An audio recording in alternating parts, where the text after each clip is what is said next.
செம்பூவே பூவே உன் மேகம்தான் வந்தால் ஒரு வழியுண்டோ, சாய்ந்தாடும் சங்கில் துளிபட்டாலும் முத்தாகிடும் முத்துண்டே.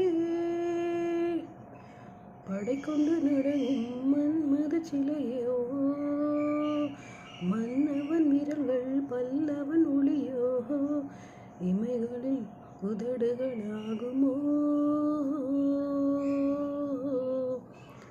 வெக்கத்தின் விடுமுறையாயுள் வரைதானோ, அந்த சூரியனும் குன்றில் சாய மோகமந்து கச்சையாக காமன் தங்கும் யோக பூவில் முத்தம் கொள்ளலாம்.